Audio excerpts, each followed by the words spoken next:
Welcome to the Holy Shhh Sports Podcast Daily News Update. It's your boy AB from DET. It's your boy Rose, and he's just funny.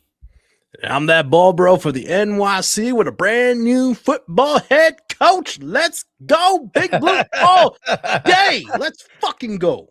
Oh, damn. He just brought it up, so I guess without further ado, first topic. Ball bro, how you feel about your New York Football Giants hiring Jim Harbaugh as their new head coach? Man, listen, we've had a tough stretch of like almost a decade or so of just, it's been a tough run since Tom Coughlin. We got to be honest, man.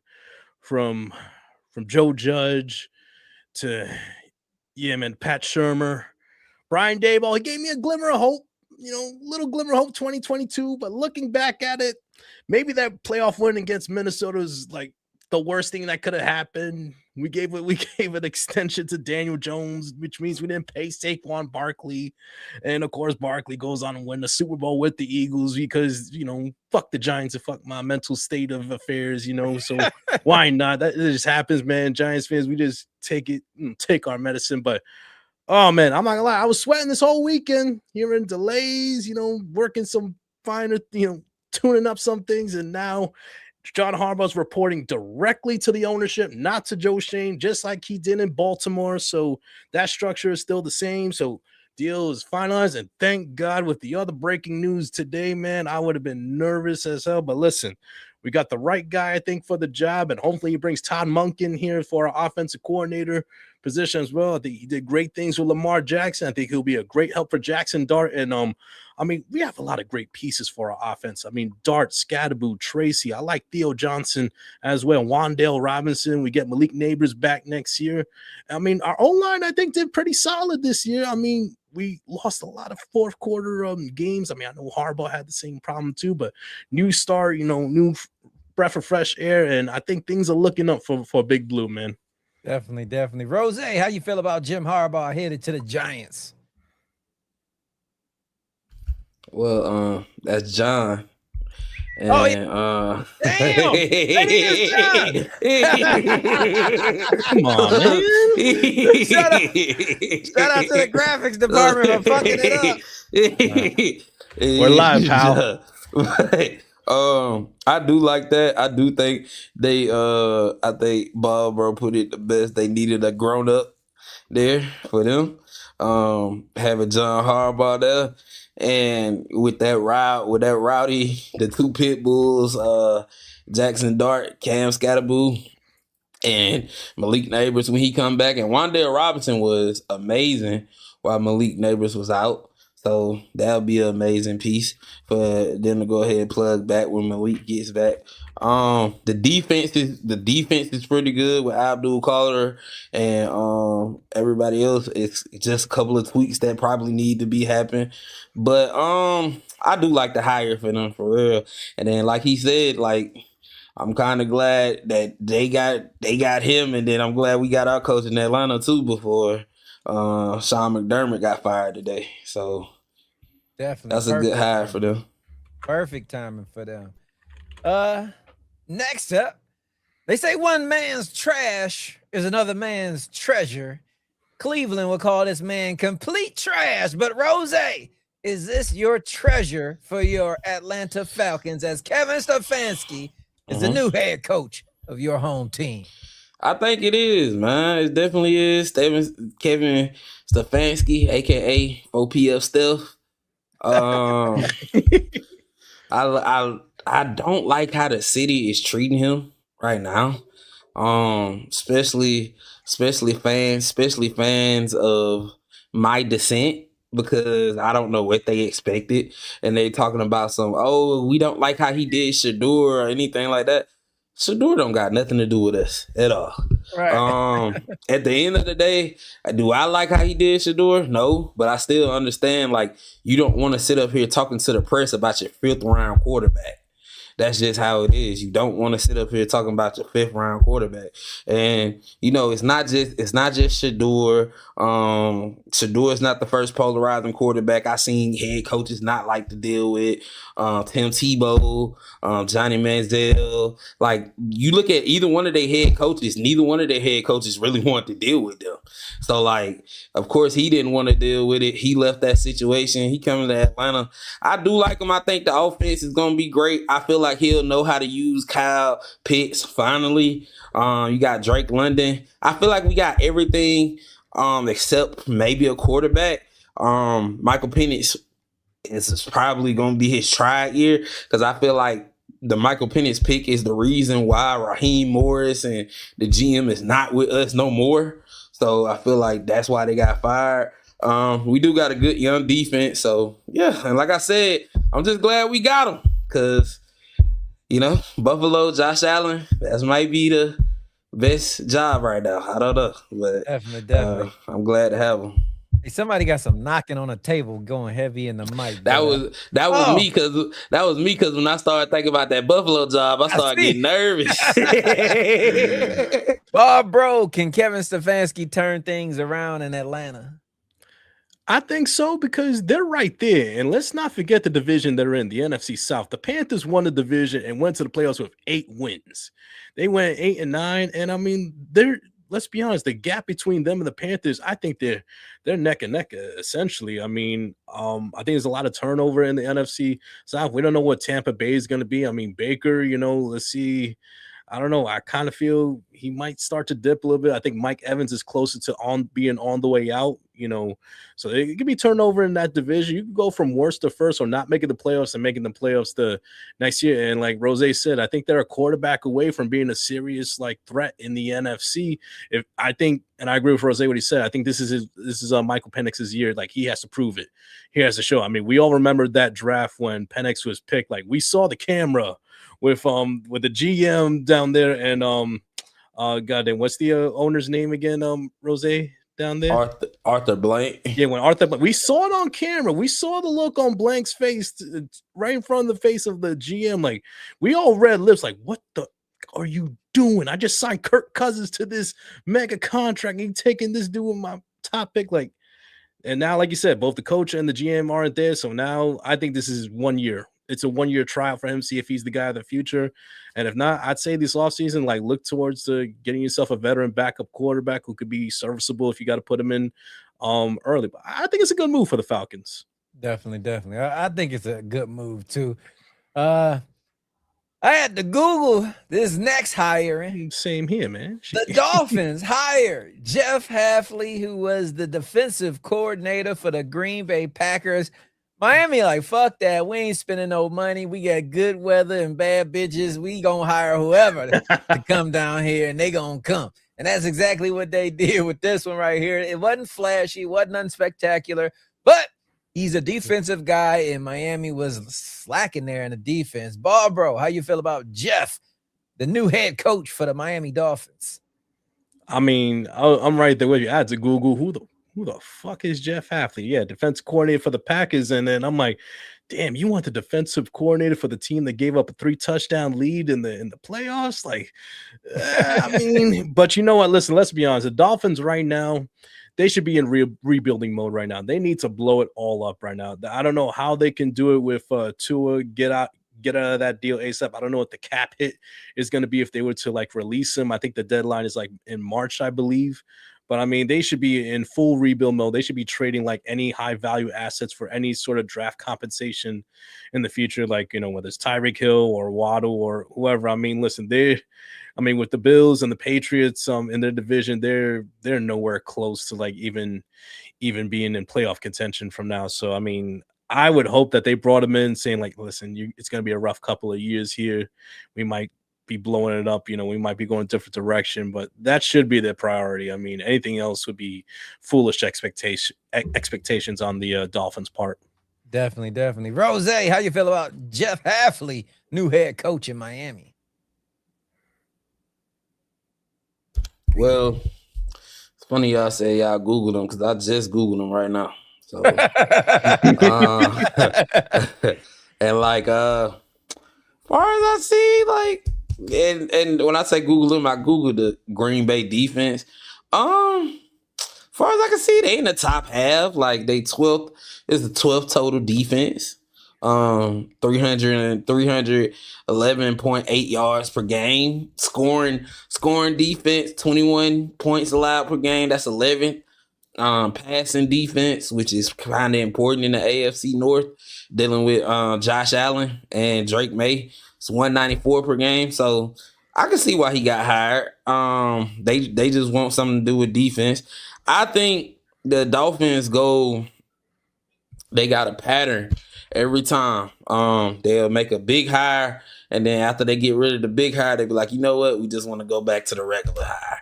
And then after the regular hire, they be like, you know what? We need another sexy hire. And basically, like what happened was Flores was like the little bit serious hire. They got rid of him. Mike McDaniel was the sexy hire, the young offensive coordinator. They get rid of him. So now it just feels like they're going right back to the regular hire with Jeff Hafley. So yeah, it just feels like that. Like I don't know. Apparently he was like sought after though because he was a finalist for the Cardinals job.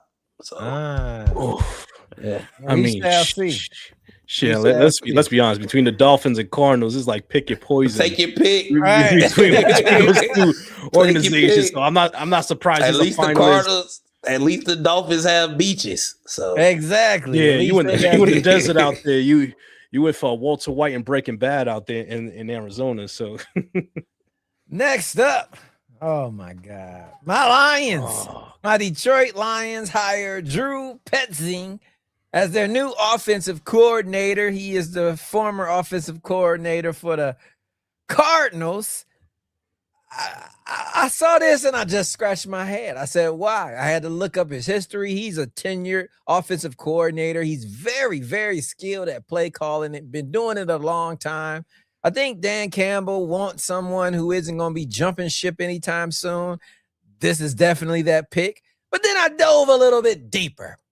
And I found out that this man, Drew, was Ben Johnson's groomsman at his wedding. Dan Campbell, leave Ben Johnson alone. It's like an ex-girlfriend and she left you. Now you want to date one of her friends. Leave all these hoes alone, Dan Campbell.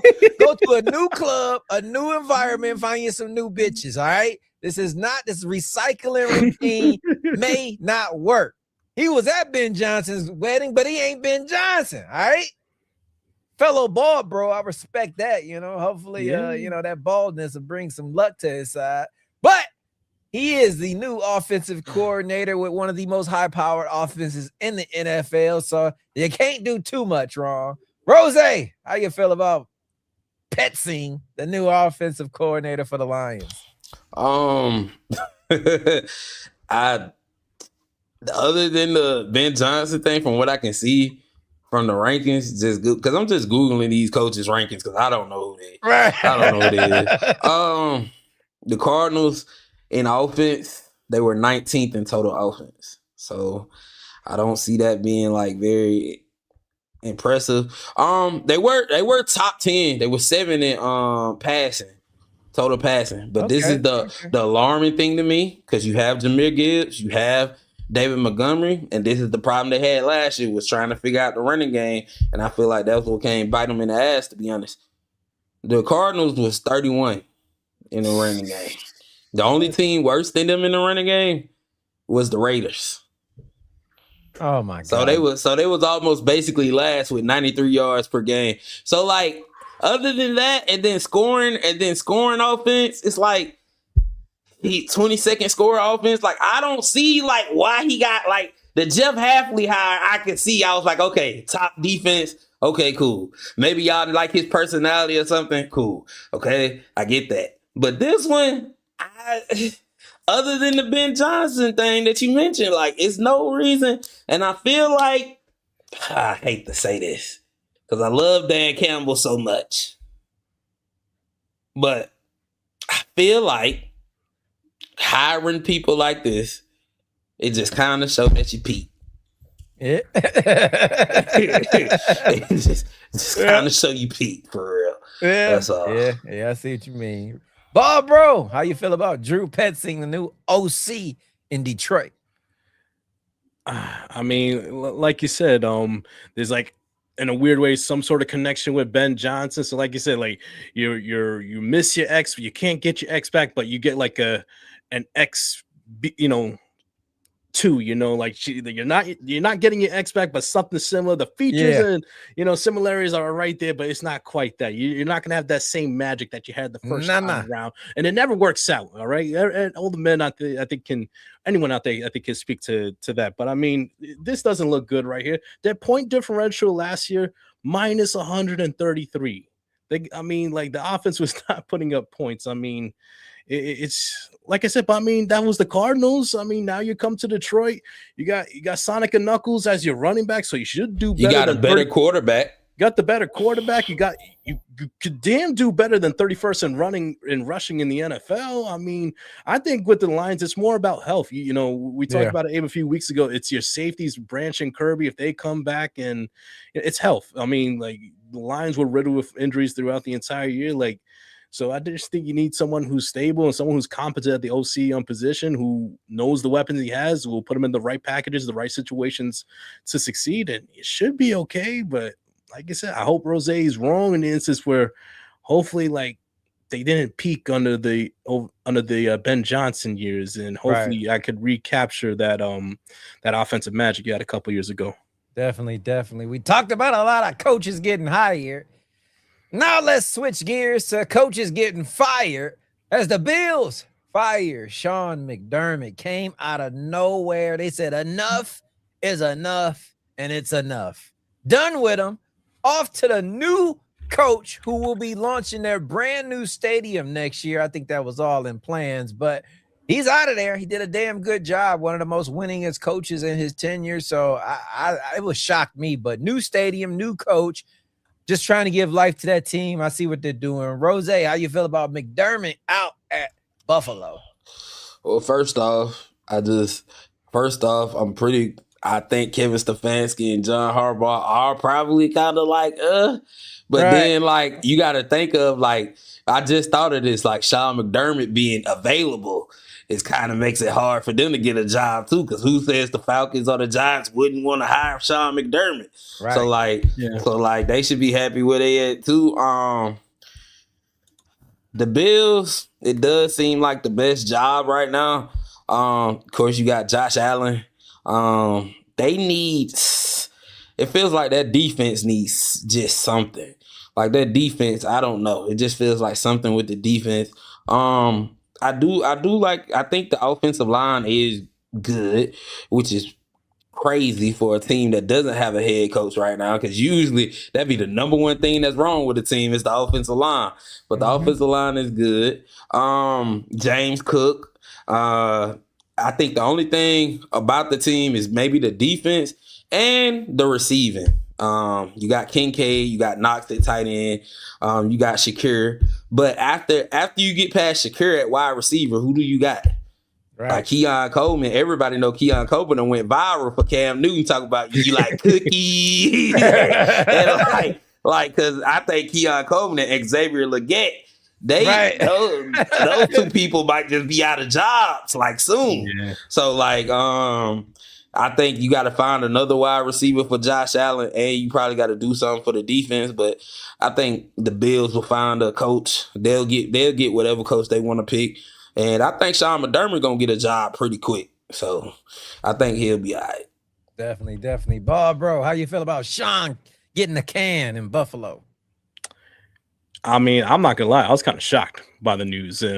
I was shocked, but like we talk about timing, man. Thank God the day before, like I said, us Giants, we locked down Harbaugh, whatever differences were there. Like, thank God we did, because I am not gonna lie, if it was today that they were still negotiating, I guarantee I wouldn't be surprised if Harbaugh would have been in Buffalo. There would have been a chance. At least you can't tell me that at least with Josh Allen, a new stadium over there, he would have not given that job serious consideration. But thank God I don't live in that reality right now. I'm more shocked about the firing that, it's so late, like you go deep in the playoffs, and now it's like the Buffalo decides to fire their coach. Now it's like, it's kind of slim pickings out there as far as like good candidates like for that job, for that quarterback, for that new stadium. Like you're basically gonna kind of get an unproven commodity at this point, unless you shock the world and bring Mike Tomlin in, but then you would have to give up draft compensation because the Steelers have his rights, I think, for the next 2 years, so they would have to do a trade for that. But even for the coach, like you said, I think it's their receiving core they got to fix. Keon Coleman, I'm sorry, he's looking like a bust in my opinion. He has all the abilities, but he just hasn't put it together. I think besides the two tight ends and Shakir, like they're lacking on the offensive weapons for Allen. And when you said what else they're missing, I think they're missing a pass rush. I think Bosa, I think he's cooked. I don't know. I think the injuries over the years have caught up with him. He doesn't have that Oliver. same. Yeah, Ed Oliver. Remember, he was pretty much out like the second half of that game in Denver. So they gotta. I think they need a pass rusher in this upcoming draft, to get the quarterback to take a little pressure off of that secondary. But honestly, I can't even give you a name who would be a good name that would be available for Buffalo. Like I say, I could say Tomlin, but they got to give up some draft capital to get him. They got their rights for the next 2 years. Drafts. Yeah. They need every single one of them. Mm-hmm. Definitely. Enough about the NFL. Let's jump ship to the NBA as the All-Star Game starters have been announced. And for the East, you got Cade Cunningham, you got Maxey, you got the Greek Freak, Brunson, and Jalen rounding out the East starters. Rose, did they get it right here with the starters for the Eastern Conference? When it comes to the East starters, I think so. I think Jaylen Brown is the sole reason why Boston even has a season this year. I think without him, they'll be a lottery team probably. Just because without Jason Tatum, that's a big shot for them.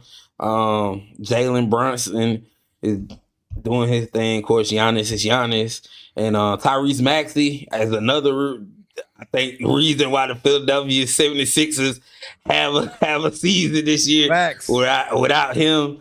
And Edgecombe helps too, but mostly him. Without him, they wouldn't be as impressive as they are right now. And of course, when it comes to the Pistons being a great team, it's kind of mostly because of Cade Cunningham and everything he's done to become a great player. So yeah, I think this is like a pretty good starting. Ball bro, how you feel about the Eastern Conference starters for this year's All-Star Game? Yeah, I got no problem with the starting five. I mean, like Rose pointed out, I mean, the reason Boston has some type of season is because of Jaylen Brown. I mean, I don't know. I think we need to check them chemicals that he be putting in that fake hairline stuff that he be spraying in there. Whatnot. It might be some secret stuff in there that's like helping him elevate the Celtics and whatnot. I mean, Jalen is Jalen. I mean, of course, I mean, Greek Freak. I mean, bigger question with him is he going to survive the trade deadline or not? We shall see. I mean, I'm surprised he hasn't asked for a trade yet. I mean, the abysmal season. And I'm fine with Maxey, another one. Like, damn, who thought Philly was going to do anything this year? Because let's be honest, I mean, Embiid is just a ticking time bomb away from being on that injured list, like missing 30 or 40 games. But hey, Maxey's pulling his weight and he's keeping them afloat. And listen, your Pistons are balling out right now. Cade is that guy right there. And if you guys add another piece or two in the trade deadline, then you will be a serious title contender. Not saying you're not one right now, but I think I got no problem with this starting five. Damn good starting lineup on the East. Let's head over to the West. SGA, Joker, Luka, Steph Curry, and Victor, where's your mama at? Because he is a starter in the Western Conference All-Star Game. I think this lineup is solid. It is not, I don't think one person who I would probably swap out here. I love this lineup. I love the youth in both East and West. It feels like this year is a big passing of the torch. You know what I mean? The young guys is coming in, taking over the league. The old guys can get the hell out. Solid starting lineup. No LeBron James there, but hey, he didn't deserve it this year. He doesn't get it. Rose, how you feel about the Western Conference All-Star starters? First off, man, I just want to say I just want to get on my knees right now and put my hands in the air like New Day say. And just thank God that the NBA is finally done with LeBron James' hold on the league. Thank God. We ain't got to go through that. I know somebody today tried to say they don't think Steph Curry should be a starter, and then I'm like, who? Who else would you put right there? Right. Like, I don't see why. Like I explained about Jaylen Brown and Tyrese Maxey, he is the reason why the Warriors have a season. Mm-hmm. Like, without him, it would be definitely done. And then they still got to figure something out, even with him. Jokic is Jokic. Luka Doncic is Luka Doncic. I think the Lakers are kind of like having a surprise season, or just the way they roster is built just around the team. LeBron James might be the third best player on the team, which is crazy for the first time in his career. Shea Gilgeous, and then SGA and Wemby, both of them being on top teams, and both of them are being the best players on those teams. So yeah, I feel like this one is perfect. Definitely. Bob, bro, how you feel about the Western Conference starters? I mean, once again, no problem. I mean, who am I going to take off of this list right here? Like you said, Steph is the reason why Golden State is having some type of season. If not, I think they would be trading off assets right now. I mean, they would be looking, I think, to move on and rebuild for the future. But Steph said, nah, I still got some gas left in the tank. And, you know, Wemby is he's just an alien from another planet. What he's doing is just insane, man.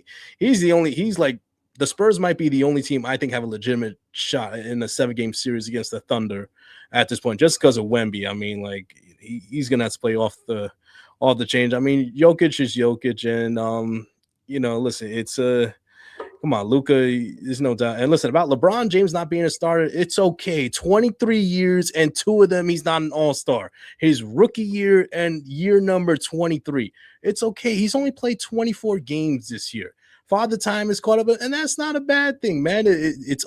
Father Time is undefeated, and the league is just catching up. We're seeing the youth movement right now, and the All-Star game, both starting lineups are a clear example of that. I mean, let's be honest, man. They're not really playing out there anyway. This is going to be the most nonchalant, like, exactly 50% effort game we're going to see. There ain't going to be no defense, no hard fouls or anything like that. So who cares? It's an exhibition at the end of the day. So it is what it is. No problem whatsoever. Plus, I feel like LeBron probably gonna skip it either way. Yeah, just like he skipped it last year. So I feel like he might not even play. Definitely. Well, that's it for us. News for today, January 19th, 2026. Make sure you guys grab a cold one. Tonight, college football national championship, Miami versus Indiana. That's going to be a damn good game. And if you don't want to watch that, you can check out the Pistons versus the Boston Celtics. That'll be great as well. But till next time, it's been real. It's your boy AB from DET. I'm that ball bro for the NYC. And it's your boy Rose. He just funny. You guys have been tuning in to the Daily Sports Report with the Holy Shhh Sports Podcast. Peace. Out.